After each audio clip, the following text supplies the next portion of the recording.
안녕하세요. 김유갑의 경제부동산입니다. 더 좋은 방송을 하도록 구독, 좋아요, 댓글 알림 부탁드립니다. 오래된 아파트 큰일 터졌다. 오늘 10시 터진 초대형 사건. 오늘 10시에 2014년 집값이 U자, W자, L자 세 가지 형태로 하락할 것이라는 경고가 나왔습니다. 유가 급등에 전쟁이 장기화될 것으로 전망이 되면서 고금리가 지속될 것이라는 우려 때문입니다. 오래된 아파트는 재건축이나 리모델링 기대감으로 집값이 오르기 마련인데 원자재 값이 치솟으면서 80%에 해당하는 중저가 아파트들이 추가 분담금 부담으로 오히려 손실을 볼 것이란 날벼락이 떨어졌습니다.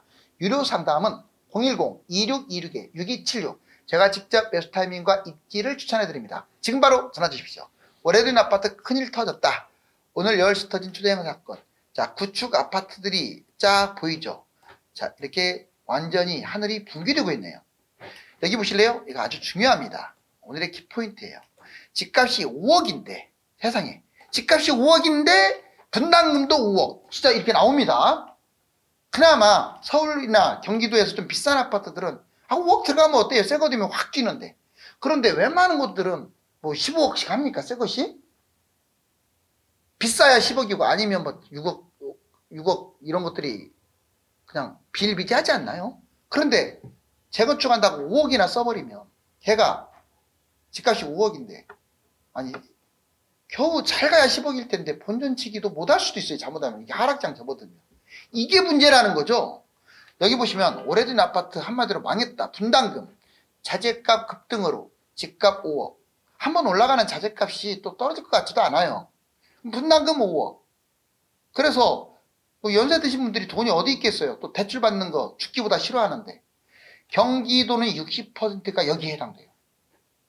지방은 무려 80%. 왜? 집값이 싸니까 여기에 해당돼요. 이렇게 재건축 분담금의 손실을 볼 수가 있다 이거죠. 다주택자가 많이 보유하고 있습니다. 특히 오래된 아파트를. 그러면 다주택자가 좀 새거 오래된 거 또는 입지 대비 따지겠지만 뭘 먼저 털어내겠어요? 당연히 집값이 싼 것들, 오래된 것들부터 털어내겠죠. 다주택자가 많이 보유했어요. 그래서 하락장에 헐값 투매도 나올 수 있다. 이번에는 선호하지를 않습니다. 비선호. 자, 사람들이 새 아파트를 선호해요. 주로 2030은 더 그렇고요. 연세 드신 분들도 새 아파트를 선호하는 건 똑같아요. 자, 오래된 아파트는 선호하지 않는다. 더군다나 2기 신도시, 3기 신도시, 택지지구 얘들은 다 새 아파트 아닙니까? 얘들이 엄청 많아요. 이제 3기 분양까지 하면. 이 새 아파트가 우위라는 얘기예요. 구축 아파트는 올수리만 해도요. 여러분들 옛날에는 3천이면 올수리하고 그랬는데 지금은 비용이요. 30평대 기준으로 올수리 대충 해도 5천이에요. 제대로 하면 1억이고요. 이게 올수리 값이 너무 들어가는 거예요. 그나마 서울이나 경기도 중심지역은 아파트 값이 비싸니까 뭐 해도 좋아요. 근데 아파트 값이 3억, 4억, 5억밖에 안 하는 지방이나 수도권 외곽은 올수리 하게 되면 남는 게 뭐가 있어? 투자 가치가 한마디로 꽝이죠. 갭 투자할 때 전세가가 낮아서 투자 금액이 많이 들어갑니다. 왜? 전세가가 낮겠죠. 오래됐으니까. 두 번째, 집값 상승장에 신축에 비해서 상승폭이 적어요. 아무래도 금액도 낮고 덜 올라가겠죠. 그리고 이게 중요하죠. 인구도 감소되고 공급 과잉, 주로 새 아파트 공급 과잉으로 나중에는 빈집으로 남을 수도 있어요. 빈집으로. 자, 무조건 매수하는 호구들. 제가 집을 매수하라고 한다고 해서 무조건 매수를 하거나 그러면 또 안 되겠죠. 잘 골라야 되는 거예요. 타이밍도 보고 입지도 고르고. 자, 일단은 무지. 그 다음에 두 번째 실거주 타령 하시는 분들이 있어요. 실거주 노래를 막 하고 살아요. 아, 실거주 싫어하시는 분이 어디 있습니까? 그럼 나는 실거주니까 괜찮고 다른 사람들은 다 투기꾼이다? 여러분들 실거주에다가 된통 한번 당해봐야 집을 실거주를 한 게 얼마나 무지했다는 걸 알 수 있어요. 내 집이 뛰지를 않고 다른 친구들 이웃 집이 막 뛰어버리면요 잠 못 잡니다. 내가 가난해졌기 때문에. 그래서 균형을 잘 잡아야 돼요. 착각을 하는 경우도 있죠. 먼저 무지, 부동산 폭등락 시세 모르고 가격에 그냥 만족하고 매입해요. 에이 뭐 올라가면 어떻고 떨어지면 어떠냐. 본인이 뭐 귀신이야 점쟁이야 그걸 알게. 여러분들 이런 건 점쟁이에 다 이건 너무 뻔할 뻔짜예요. 잡아서는 안 될 것들이 있다고요. 많다고요. 언제 올라가느냐 언제 떨어지느냐 그 타이밍은 좀 맞추기가 안 맞지 않는데 뭘 잡냐, 뭘 잡지 말으냐, 이건 너무 뻔짜라고요. 무당이나 아는 게 아니라고요. 웬만한 부동산에 관심 있는 사람들은 다 알아요, 그것은. 그 다음에 시세와 매물 그대로 믿고 매물 가격에 덥석 매입하는 거야. 깎을 생각도 못하고. 물론 상승장에는 깎아주지도 않지만 그래도 호가로 매입하면 안 되죠. 해결. 네이버 단지 정보를 계속 파악하고 뉴스도 보고 정보도 찾아야 돼요. 그냥 가만히 있으면 무지에서 못 벗어납니다. 실거주 타령하시면 안 돼요. 자, 우리는 자본주의에 살고 있어요. 부동산도 투자 우선이에요. 자본주의에서 부동산은 투자 종목이라고요. 여러분들이 부동산은 무조건 거주 쪽으로만 해야 한다 이렇게 생각하면 자본주의에 살면 안 돼요. 그리고 이거 플러스 거주가 같이 어우러지는 거지. 집이 떨어지거나 안 오르면 엄청난 손실을 봅니다. 그래서 제가 뭐 빌라라든가 오피스텔, 땅, 뭐 상가 이딴 거 잡지도 말라고 하잖아요. 쳐다보지도 말라고 하는 이유가 그것 때문에 그래요. 손실 보고 팔리지도 않고. 해결. 내 집이 월급보다도 중요하다고 판단하는 게, 자, 월급에서 저축할 거 아니니까 평생 저축하는 것보다 집값 뛰는 게 훨씬 많이 뛰어요. 그래서 전문적으로 선택을 해야 돼요. 실거주 타령할 게 아니라. 착각. 아파트는 결국 우상향하니까 아무거나 잡아도 된다. 그게 아니에요. 물론 우상향은 맞습니다. 근데 앞으로는 우상향만 답이 아니라 더 정확한 답이 차별화예요. 차별화. 갈 놈과 가지 않을 놈이 구분이 된다 이거예요. 비용도 무시. 물가 상승하고 이자 지불하고 기회비용이라는 게 있기 때문에 1억이 10년 지나면 5천만 원도 안 돼요.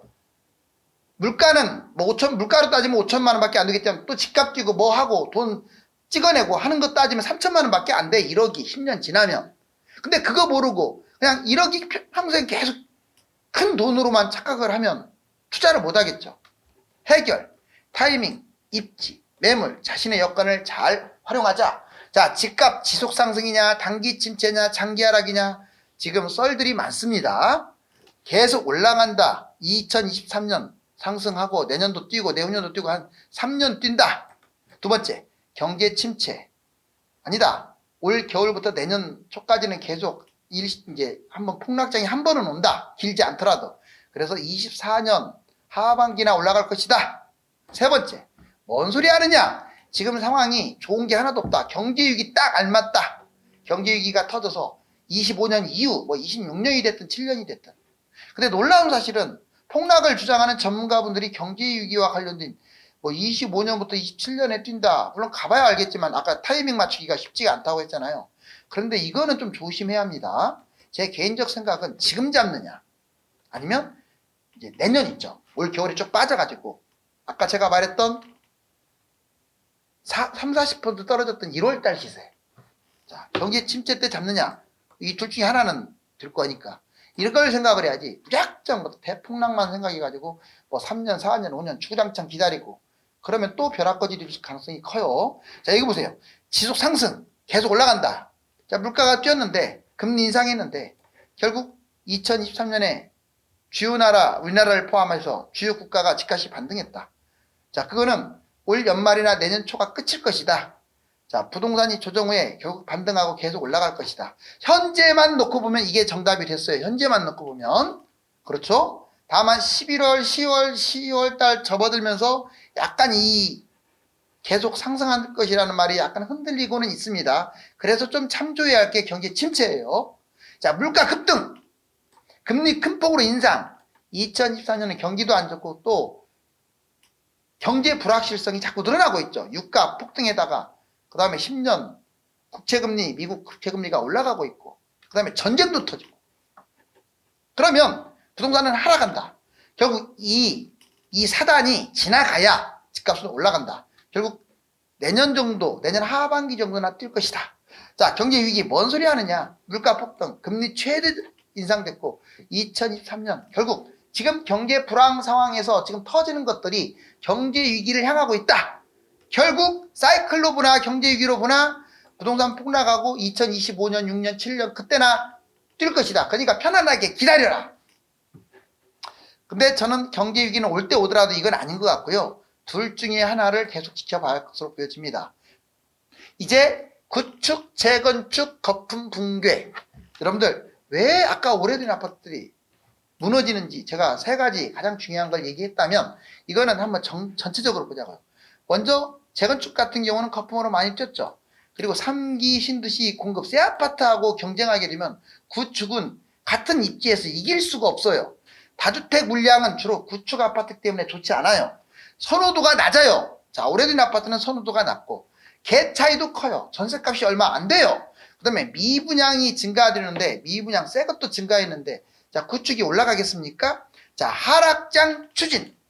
뭔 말이냐? 자, 여러분들 속도가 이게 재건축이든 재개발이든 속도가 이제 빠르다가 하락장이 돼버리면 추진 속도가 늦어져 버려요. 그러다 보니까 집값이 뛰는 게 멈칫하는 거야.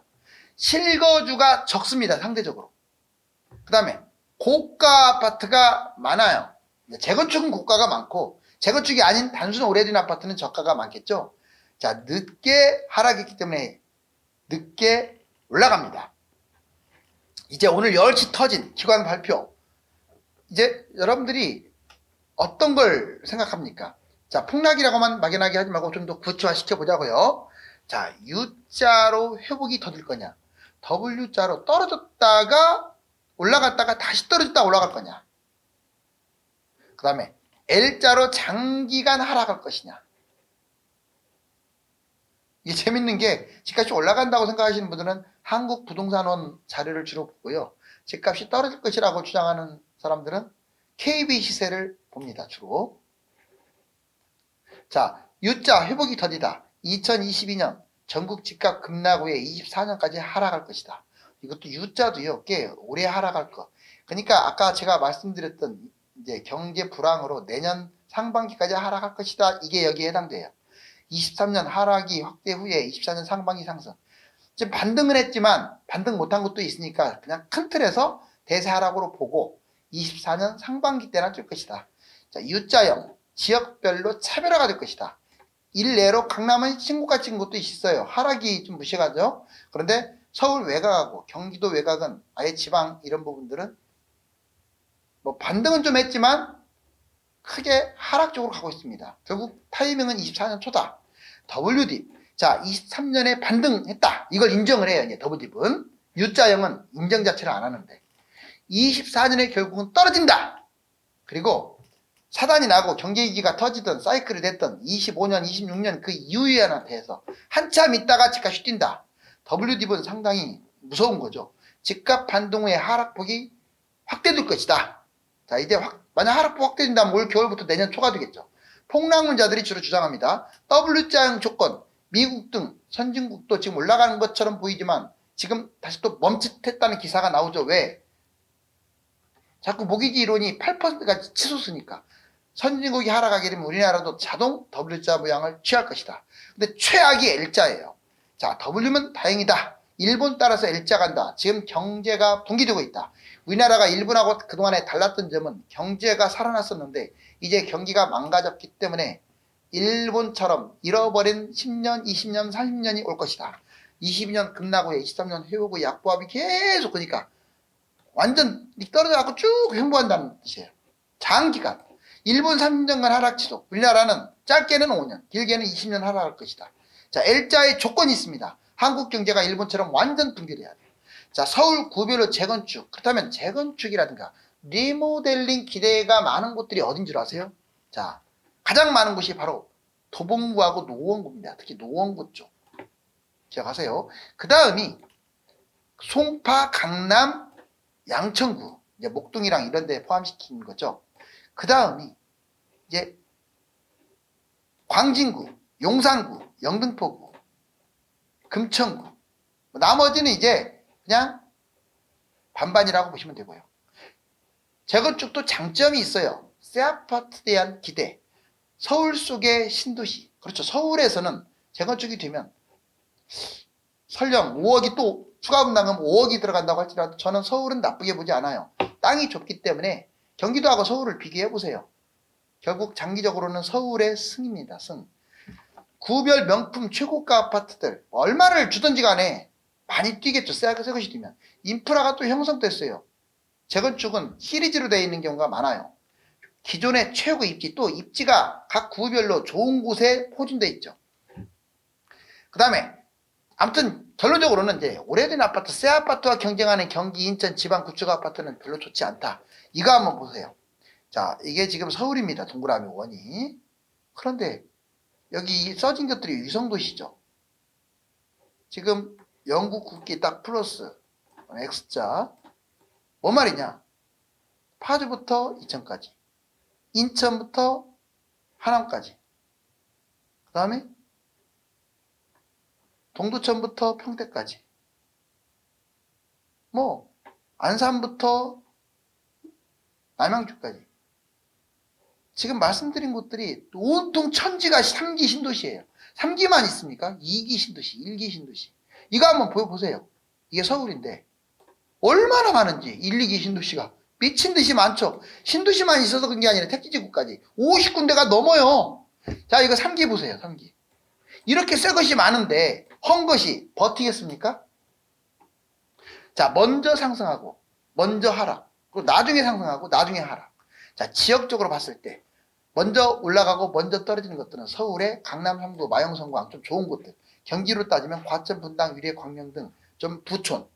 근데 나중에 상승하고 나중에 떨어지는 것들은 서울 외곽 10개고, 경기도는 경기 외곽 대부분. 그 다음에 조건 볼까요? 자, 연식, 신축은 먼저 상승하라. 그리고 평형도 대형이 먼저 상승하라. 가격, 고가 아파트, 비싼 것들. 그런데 연식이 구축, 중소형, 중저가 아파트는 나중에 상승하고 나중에 하라. 호재를 볼까요? 지역 중심에 호재가 있어요. 그 다음에 한강, 바다 조망이 가능하거나 GTX, 전철, 대기업 상권이 있는 곳들. 그런데 지역 어떤 중심이 아니라 주변이고 호재가 그냥 평범해. 이런 것들은 나중에 올라가고 나중에 하라. 즉, 이 파랗게 써진 것들은 잡지 말라 이거예요. 자, 그 다음에 특징, 먼저 오르고 먼저 하라. 상승장에 신고가를 찍어버려요. 아예. 하락장에는 또 대폭 나갑니다. 워낙 가격도 비싸고. 나중에 오르고 나중에 떨어져요. 상승장에 겨우 잘해야 전고점. 대신에 하락을 크게 하지는 않아요. 자, 이제 집이 막 추락하는 모습이 보이네요. 가계와 기업, 은행이 국내외 경제 불안과 고금리 여파로 몸살을 앓고 있습니다. 집값이 이번에는 큰 폭으로 하락할까요? 감사합니다.